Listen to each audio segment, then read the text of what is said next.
back. I'm wrapping up the outdoor garden series and just showing what most of my beds now look like in November. Everything has been pulled out pretty much, and compost has been added to top off the bins. The level in these taller raised bins reduced greatly over the course of the summer season. I am lucky enough to have an area with the free compost resources. Here, my handyman Dave is weed whacking the strawberries.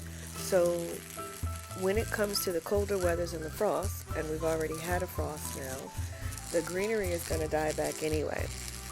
So I'm just chopping it down and using it for some green mulch. A little bit later on, I am going to come back and add a thick layer of straw mulch to the top of this bed to help protect and insulate the roots.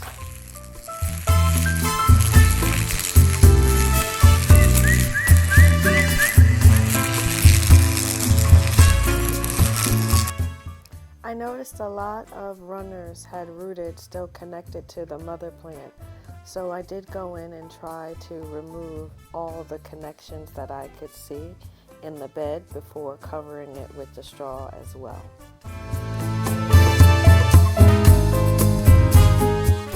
And here's a panoramic of how the garden looks at this time.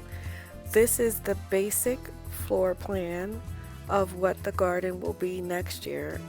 The cattle panels over the bed with the garlic is the only thing that's going to be moved. And taking a look at the garlic bed now, the garlic did push through, so I'm going to be recovering this with some more straw. And these beds are getting their alfalfa and bone meal dose before closing them up for the winter. So I'm going to leave these uncovered for about a month to allow them to get some rain into them to wet the alfalfa pellets. And since I have a squirrel that keeps digging into my raised beds, I'm going to cover them for a couple of months as well so that the squirrel doesn't continue to make holes.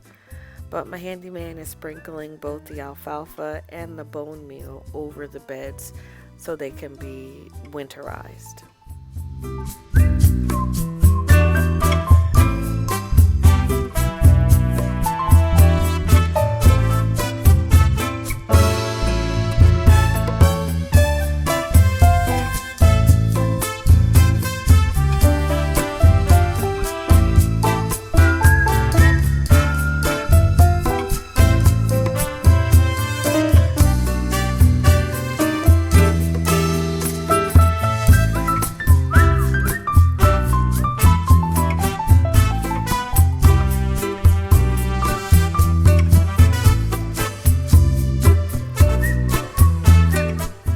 Over in the garlic bed, I am putting the phosphorus or bone meal down, but I'm not going to put alfalfa pellets. I'm just going to put a slow release fertilizer on this bed.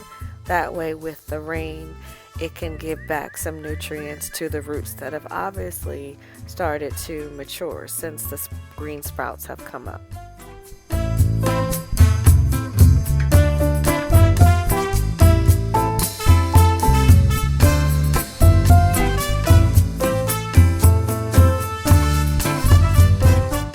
Lastly, I watered the garlic bed, only the other beds since they don't have anything in them, and I'm leaving them open for the elements. I didn't feel the need to water those.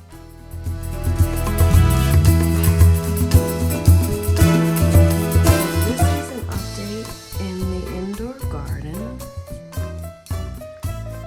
I have another turmeric that sprouted, so I will have at least 2 turmeric plants that I'm attempting to grow indoors. Now the soil looks a little dry on the top, but when I go down some, I can see that it is dark brown down here, so I'm not going to add any water just yet. But I do have ginger on this side and 2 or 3 pieces of turmeric over here. So I'm waiting to see what else begins to sprout. I cut open a pineapple and I had seeds in the pineapple. So I decided to go ahead and give a try for sprouting. So I have them on a moist paper towel inside of a Ziploc bag, and it is pretty warm. This is a indoor greenhouse inside of an indoor greenhouse. And if you look at the temperature, it's almost 80 in here and 75% humidity. So it's pretty warm in here. Trying to simulate the tropical conditions for the ginger and the pineapple and the turmeric. So these have only been in here for about a couple days, and I know that it takes a long time for pineapples to sprout. So hopefully we'll have some successes there. In the second indoor greenhouse, this is where I have my pineapples. So the pineapple top that I planted, it's been about 2 weeks, and a lot of the exterior leaves are starting to brown. But if I look on the inside, the leaves on the very inside don't look so bad. And I believe these are the leaves that end up growing the new plant. So I watered this just a couple days ago. Still feels kind of moist. It's kind of dark brown down here, so I'm not going to do anything right now to it. The other 7 plants are doing good. They're still green. They also are still kind of damp from their first watering, so I'm not going to mess with them. One of my dogs got to this plant and chewed it, so that's why this one looks like it's in such bad shape, because it survived a doggy attack. And then over here is the turmeric I transplanted. It's doing well.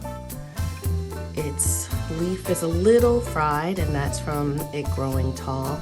So at the tip it's a little fried, but it's growing another leaf, and it has a little buddy down there, which is still kind of small, but otherwise that's looking good. And let me check the soil on this one.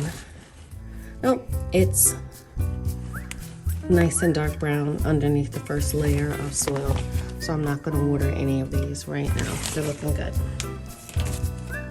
My older ginger is doing really well.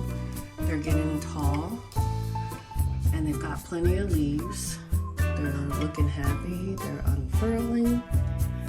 These pots look like they're still a little damp, so I'm definitely not going to add anything. The turmeric that's in here, the leaves are looking a little banged up, but it's still pretty green. And I'm noticing that I'm getting green here, even though this is dying. So I think something's gonna sprout. I'm not sure. And the same thing for over here. This plant also has green showing on the stem, so we'll see what happens. But overall, it still looks green. So the experiment continues.